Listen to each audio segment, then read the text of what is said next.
नमस्कार, मैं हूं आपके साथ अंकिता पाल। ब्रेकिंग की शुरुआत करते हैं। हरियाणा के सीएम मनोहर लाल ने पंचकुला और करनाल के लिए इलेक्ट्रिक सिटी बस सेवा का शुभारंभ किया है। मुख्यमंत्री ने इस मौके पर पहले 7 दिन इलेक्ट्रिक सिटी बस सेवा मुफ्त करने की घोषणा की। उन्होंने कार्यक्रम को वर्चुअली संबोधित भी किया। इलेक्ट्रिक सिटी बस सेवा से 5-5 बसों को भी शामिल किया गया है और जल्द ही बसों की संख्या को भी शामिल किया जाएगा। 45 सीटर इन इलेक्ट्रिक बसों के लिए पहले 5 किलोमीटर तक 10 रुपए किराया निर्धारित किया गया है।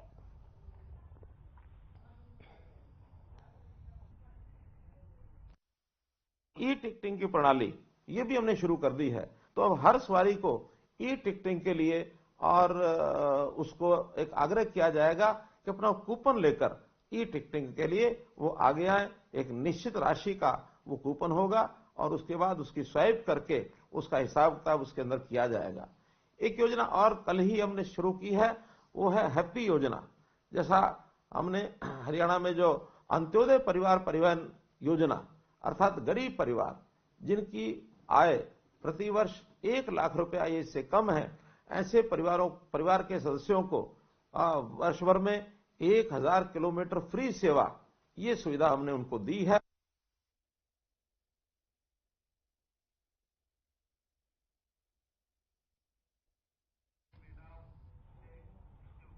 इस वक्त की बड़ी खबर गुरुग्राम से आ रही है, जहां पर सीएम मनोहर लाल पहुंचे हैं। बड़ी खबर इस वक्त की टीवी स्क्रीन पर देख सकते हैं। गुरुग्राम से बड़ी खबर, दौरे पर सीएम मनोहर लाल हैं और पीएम मोदी के दौरे की तैयारियां का जायजा भी ले रहे हैं। सोमवार को गुरुग्राम दौरे पर पीएम रहेंगे और साथ ही द्वारका एक्सप्रेसवे का उद्घाटन भी किया जाएगा। सोमवार को गुरुग्राम के दौरे पर पीएम रहेंगे और साथ ही आपको बता दें कि दौरे पर सीएम मनोहर लाल पहुंचे हैं और साथ ही पीएम के दौरे की तैयारियों का जायजा लेने के लिए पहुंचे। दरअसल आपको बताते चले कि द्वारका एक्सप्रेसवे का उद्घाटन किया जाएगा, जिसकी तैयारियों का जायजा लेने के लिए सीएम पहुंचे हैं। बड़ी खबर इस वक्त की गुरुग्राम से, जहां पर दौरे पर सीएम मनोहर लाल हैं, जहां पर पीएम मोदी के दौरे की तैयारियां का जायजा लेने के लिए पहुंचे हैं। आप तस्वीरें भी देख सकते हैं। गुरुग्राम से तस्वीरें हैं आपके सामने, जहां पर दौरे पर सीएम मनोहर लाल हैं, जहां पर तैयारियों का जायजा ले रहे हैं। दरअसल आपको बताते चलें कि सोमवार को गुरुग्राम के दौरे पर पीएम रहने वाले हैं और जिसकी तैयारियों का जायजा लेते हुए सीएम मनोहर लाल नजर आ रहे हैं और उनके साथ कई अधिकारी लोग भी मौजूद हैं। और सीएम मनोहर लाल ने आपको बताते चले कि कार्यों का जायजा भी लिया है।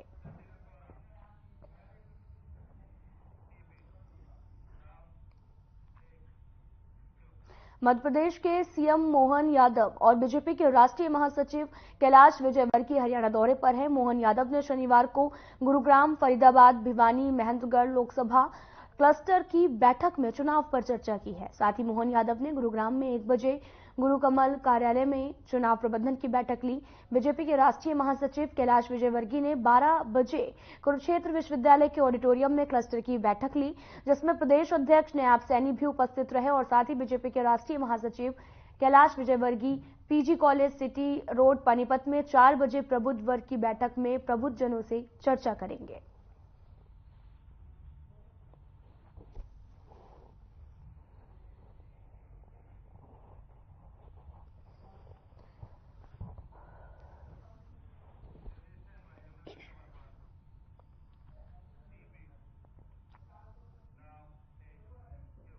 मनोहर सरकार में प्रदेश में विकास कार्य रफ्तार के साथ करवाए जा रहे हैं और इसी कड़ी में कैबिनेट मंत्री कंवरपाल गुर्जर ने भी जगाधरी शहर में अमर विहार और साथ ही केसर नगर में 43 लाख से बनने वाली गलियों का उद्घाटन किया है और इसी के साथ में अमर विहार में सुभद्रा शिव मंदिर के नवनिर्मित हॉल का उद्घाटन किया गया। मीडिया से बात करते हुए कैबिनेट मंत्री कंवरपाल गुर्जर ने कहा कि लोकसभा चुनावों को लेकर बीजेपी संगठन मजबूती से तैयार है और इसको लेकर भी बैठक चल रही है और साथ ही गुर्जर ने यह भी कहा कि तीसरी बार केंद्र में मोदी सरकार बनेगी और हरियाणा की 10 लोकसभा सीटों पर हम जीत दर्ज करेंगे।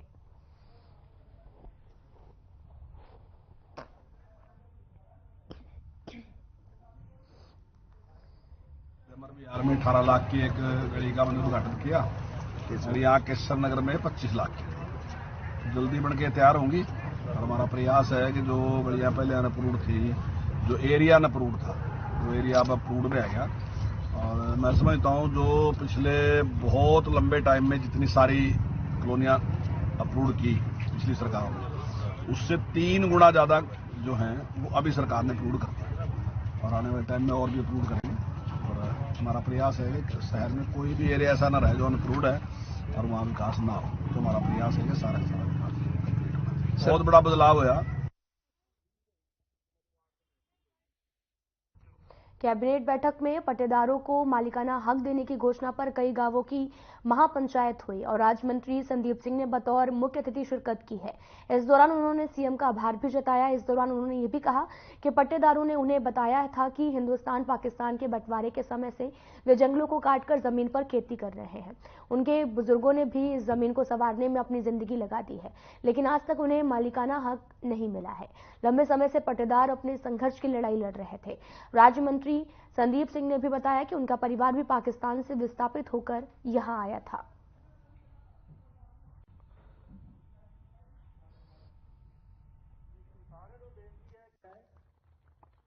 सब तो बड़ा कि उन्हें जमीन अपनी होवे, कोई तंग ना कर सके, कोई छेड़खानी ना कर सके। क्योंकि अजकल के टाइम में पता लगे अज का जो प्रोग्राम सी, किसी ने कहा था कि मंत्री तो शाम को आएगा, सवेरे तो है ही नहीं उत्थे। शरारती तत्व का पता नहीं होता ना कोई की कहते।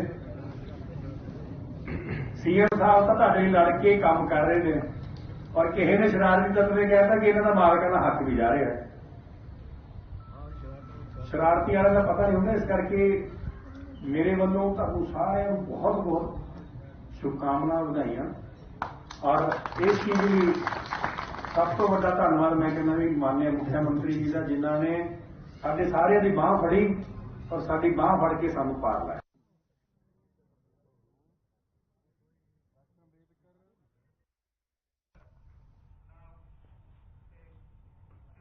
कुरुक्षेत्र के कस्बा शाहाबाद में आम आदमी पार्टी के प्रदेशाध्यक्ष और कुरुक्षेत्र लोकसभा से इंडिया गठबंधन के तहत आम आदमी पार्टी के प्रत्याशी डॉक्टर सुशील गुप्ता ने शाहाबाद में चुनाव कार्यालय का शुभारंभ किया है। कार्यक्रम में आम आदमी पार्टी और कांग्रेस के कार्यकर्ता भी शामिल हुए। बैठक में पूर्व विधायक अनिल दतौड़ी, जीत सिंह और साथ ही प्रेम सिंगाखेड़ी और अनिल भुक्कल भी मौजूद रहे।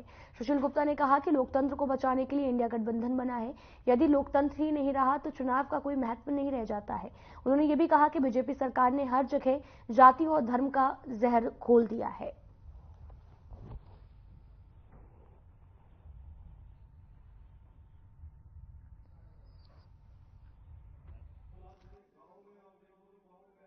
आज मैं कहूंगा ये लड़ाई जो सैकड़ों साल की लड़ाई है, इस देश की आजादी को प्राप्त करने के लिए, इस देश के अंदर लोकतंत्र को कायम करने के लिए, इस देश की वोट से सरकार को चुनने के लिए न जाने कितनी माताओं की गोद खाली, कितनी सुहागनों की मांग उजड़ी, कितने पिता का साया कितने बच्चों के सिर से उठ गया। आज उसको कुचलने की पूरी ताकत लगाई जा रही है। लोकतंत्र के इतिहास। हरियाणा के डीजीपी शत्रुजीत कपूर ने पुलिस लाइन करनाल में ई लाइब्रेरी का उद्घाटन किया है। प्रदेश की सभी पुलिस लाइन में ई लाइब्रेरी खोलने की योजना है। डीजीपी ने यह भी कहा कि खोले गए डीएवी स्कूल्स में ऐसी लाइब्रेरी खोलने से पुलिसकर्मियों के बच्चों को फायदा मिलेगा। साथ ही डीजीपी ने यह भी कहा कि लोकसभा चुनाव को लेकर पुलिस तैयार है और हरियाणा में निष्पक्ष और शांतिपूर्ण चुनाव होते हैं।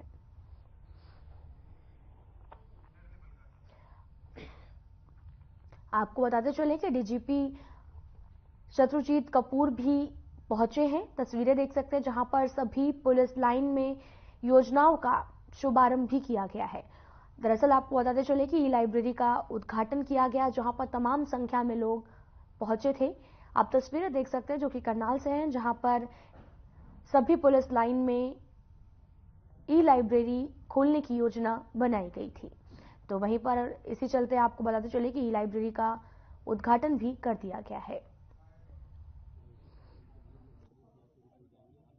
के अंदर एक पुस्तकालय बनाया जाए, ई लाइब्रेरी की स्थापना की जाए और साथ में हमने इसको हाइब्रिड मोड में बनाया है। ई लाइब्रेरी भी है इसमें और फॉरेन लैंग्वेजेस का भी एक कंपोनेंट है और एक फिजिकल लाइब्रेरी भी है। तो ये सभी हमारे डीएवी स्कूल्स हैं जो पुलिस पब्लिक स्कूल्स, इनके साथ इनको जोड़ा गया है और इनके सभी बच्चों को ये सुविधा मिलेगी। और पुलिस लाइन में जितने भी परिवार हैं उनके बच्चे चाहे किसी भी स्कूल में हो या दूसरे जो पुलिसकर्मी हैं कहीं भी पोस्टेड हैं वो, उनके बच्चों को भी ये पुस्तकालय की सुविधा रहेगी। जिन बच्चों ने कोचिंग करनी है और आगे कॉम्पिटिटिव एग्जाम्स की तैयारी करनी है तो वो यहाँ पर आकर के कर सकते हैं। कहा गया सर कि हरियाणा सरकार और पंजाब सरकार दोनों नाकाम रही किसान आंदोलन के बारे में, ये अभी हम फ्रेश के बारे में बात करें।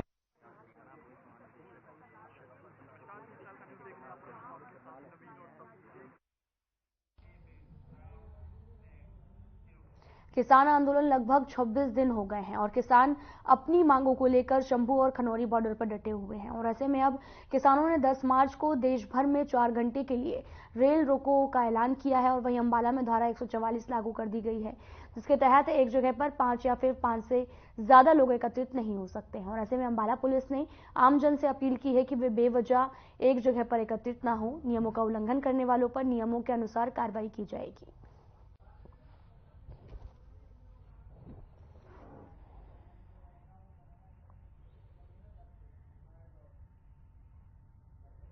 बॉर्डर में 13 फरवरी से उनने अब दिल्ली कूच की जो दूसरी गुहार लगाई है कि वो रेल रोको करेंगे 12 से 4 बजे तक 10 मार्च को। तो उसके लिए 144 सीआरपीसी लगाई गई है डीसी साहब द्वारा अंबाला शहर में, जिसमें 5 से अधिक लोगों का आपस में चलना अलाउड नहीं है। तो इसीलिए आप लोग के थ्रू हम आम जनता को भी ये मैसेज पहुंचाना चाहेंगे कि ज्यादा से ज्यादा घर पर ही रहें, कोई अननेसेसरी मूवमेंट ना करें और पुलिस की पूरी मदद करें ताकि शांति की व्यवस्था में कोई बाधा ना आ पाए।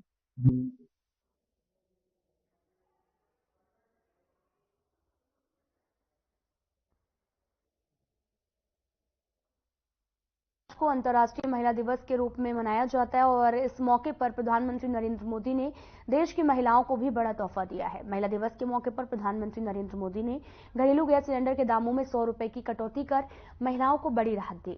घरेलू गैस के दाम कम किए जाने के बाद में महिलाओं में खुशी की लहर है। गैस के दाम कम होने से गृहिणियों की रसोई के बजट पर भी काफी फर्क पड़ेगा। गृहिणियों ने प्रधानमंत्री के इस फैसले के बाद में राहत की सांस ली और वहीं उन्होंने इसके लिए प्रधानमंत्री नरेंद्र मोदी का धन्यवाद किया। और महिलाओं का भी कहना है कि जिस प्रकार से गैस सिलेंडर के दाम कम किए गए हैं उसी प्रकार पेट्रोल डीजल के दाम भी कम किए जाएं ताकि आम लोगों को राहत मिल सके और लगातार बढ़ रही महंगाई कम हो सके। अंबाला से हूँ और जो ये 100 रुपए की कटौती की गई है इससे हम महिलाओं को बहुत खुशी मिली है, क्योंकि ये वुमेन्स डे पर जो मोदी जी ने हमें जो 100 रुपए सिलेंडर सस्ता करके एक उपहार दिया है उसके लिए हम मोदी जी का तहे दिल से धन्यवाद करते हैं। और मैं ये भी चाहूंगी कि जिस तरह से सिलेंडर के दाम कम किए हैं ऐसे पेट्रोल डीजल के दाम भी कम किए जाएं और ताकि कहीं ना कहीं महंगाई को कम हो सके। और ये भी उम्मीद करेंगे हम मोदी जी से कि अगर सिलेंडर के जैसे 100 रुपए सस्ता किया है अब, तो ये जो कटौती है यह निरंतर बनी रहे, इलेक्शन के बाद इसको और ज्यादा बढ़ावा ना मिले। धन्यवाद। नमस्कार, मेरा नाम दीपा बोरिया है, मैं अंबाला कैंट से ही हूँ। और महिला दिवस पे जैसे मोदी जी ने सिलेंडर का रेट जैसे 100 रुपए कम किया तो इससे हमारा जो रसोई का बजट है उसमें हमें बहुत राहत मिली है। और इसी तरह अगर पेट्रोल और डीजल में भी इसकी करा जाए कि थोड़ा उसका रेट कम कर दिया जाए तो बहुत ही मतलब अच्छा रहेगा। और आगे इलेक्शनों के बाद भी हम क्या कहते हैं चाहते हैं कि इस पे और वही राहत मिले कि इलेक्शन के बाद भी हमारे जो है बजट में जो है गैस सिलेंडर है इन चीजों में भी और कटौती होनी चाहिए। सोनीपत से है जहां पर घर में आग लग गई और जानकारी के मुताबिक खाना बनाते समय सिलेंडर फट गया है। ब्लास्ट में घर की दीवार भी गिर गई और हादसे में महिला समेत 4 लोग गंभीर रूप से घायल हो गए हैं और हादसे में एक व्यक्ति की मौके पर ही मौत हो गई। घायलों को नागरिक अस्पताल में भर्ती कराया गया जहां से प्राथमिक उपचार के बाद उन्हें रोहतक पीजीआई रेफर कर दिया गया है।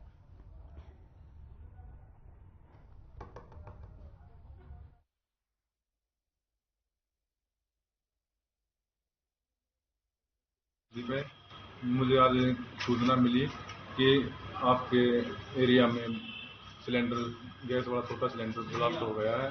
जो मैं मौके पर पहुंचा, मौके पर पहुंच देखा तो एक डेड बॉडी यहाँ मिली है, जो 3 अन्य झुलसे हुए हैं वे मेडिकल में पहुंचा दी गई है।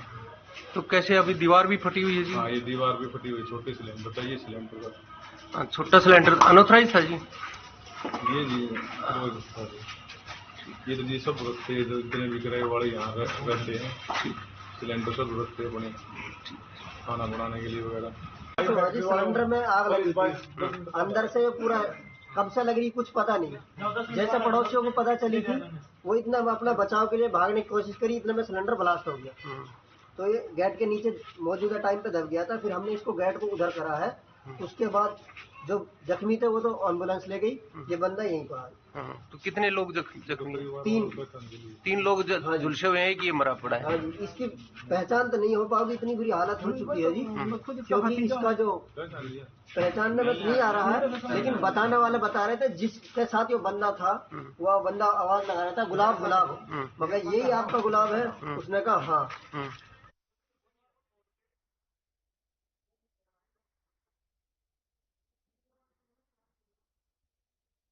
दौरे पर हैं और जहां पर उन्होंने कई कार्यक्रम में हिस्सा लिया है।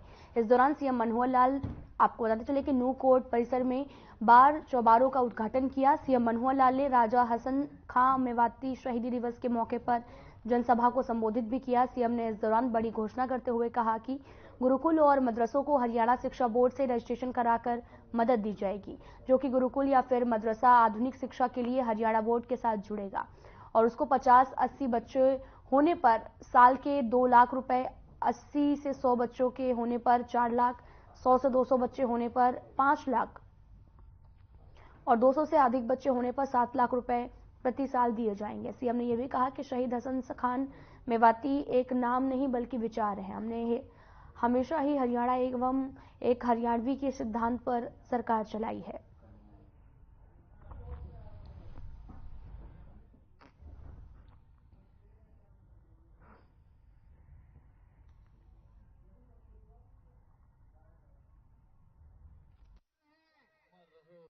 उसको मन में धार करके और ये बड़ा फैसला लिया कि हम देश नहीं छोड़ेंगे, यहीं पर रहेंगे, भाईचारे के साथ रहेंगे। आप लोगों ने भाईचारा कायम रखा है और आज इस अवसर पर मुझे बुलाया, मैं आपका बहुत बहुत धन्यवादी हूं, आपका शुक्रिया अदा करता हूं। आज चौक पर नगीना में है, आज तो इतना ही था कि चलते हुए इस पवित्र काम को, इस पुण्य काम को, इस अच्छे काम को करते हुए यहां से निकलूं, मेरी भी खुद खुशकिस्मती है। मैं इस अवसर पर आपका बहुत बहुत आभारी और धन्यवाद करता हूं। एक बात जरूर है कि कासेड़ा गांव वीरों का, नौजवानों का, यहां के अवाम खुशकिस्मत है।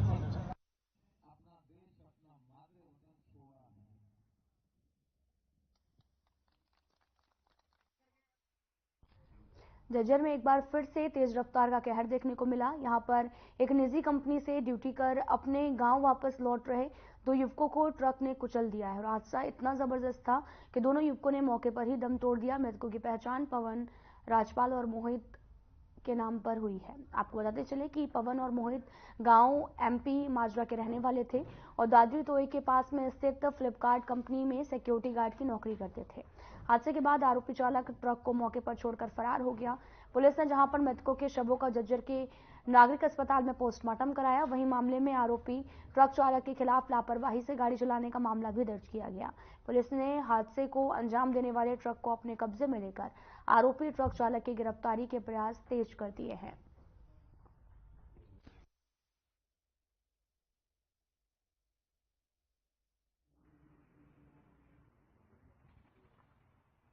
ये सुबह सूचना मिली थी कि खेड़ी खातीवास के पास एक ट्रक और मोटरसाइकिल एक्सीडेंट हुआ है।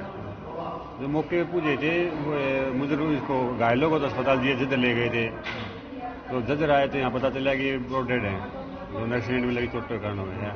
एमपी माजरा के रहने वाले हैं दोनों और सिक्योरिटी गार्ड की नौकरी करते हैं अपने याकूबपुर। हाँ, फ्लिपकार्ट में। एक का है पवन सनोब राजपाल और एक का मोहित सनोब दया किशन, एमपी माजरा के रहने वाले हैं। एक विवाहित है, एक अविवाहित है। पवन के पिताजी के बयान पर कार्रवाई हुई है। हाँ, पोस्टमार्टम कार्रवाई तो चल रही है। चल रहा है, मौके से फरार है, ट्रक मौके पे पड़ा हुआ है।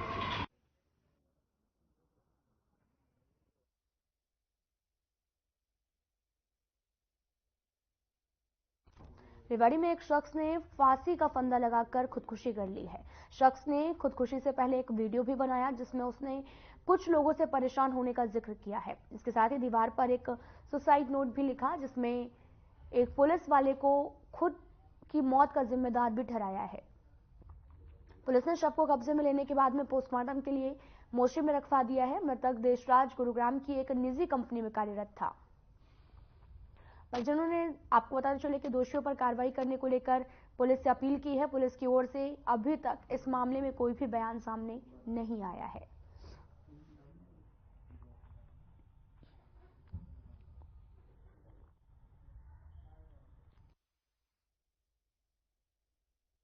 मामला जी ये था, मैं एक पावर कंपनी में काम करता हूँ। वहाँ से 4 बजे समथिंग में घर आया तो मैंने स्टेटस पे चेक किया।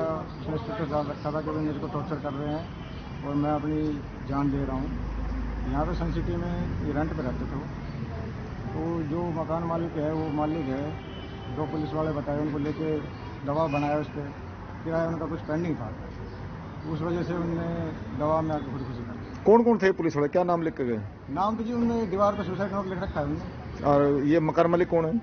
ये विजय लक्ष्मी करके है, कोई कौशल निवासी, और उनके घर वाले का नाम शायद विजय करके, ऐसा कुछ। अब क्या चाहते हो आप? हम तो यही उचित कार्रवाई होनी चाहिए, दोषियों को सजा मिलनी चाहिए।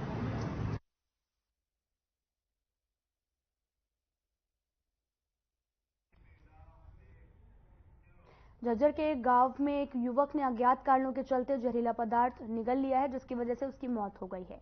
मृतक की पहचान कुलदीप पुत्र दलीप सिंह निवासी गांव कबलाना जिला झज्जर के तौर पर हुई है। जांच अधिकारी के अनुसार मृतक कुलदीप के माता पिता और उसके 2 भाइयों की पहले ही मौत हो चुकी है। मृतक घर में अकेला रहता था। गत दिवस उसने अपने घर में ही जहरीला पदार्थ खा लिया था। उसे इलाज के लिए नागरिक अस्पताल लाया गया।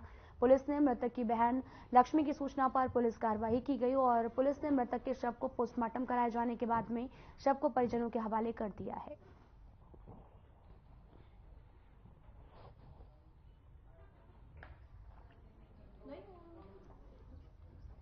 जहरीला पदार्थ खा लिया था, सल्फर वगैरह, मृत्यु हो गई थी। माता पिता पहले दिन हो चुका है।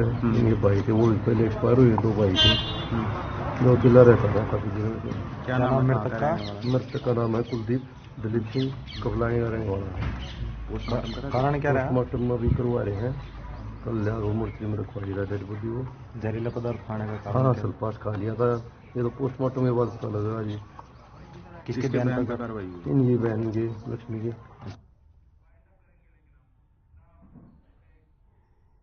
फिलहाल इस पूरे में इतना ही। नमस्कार।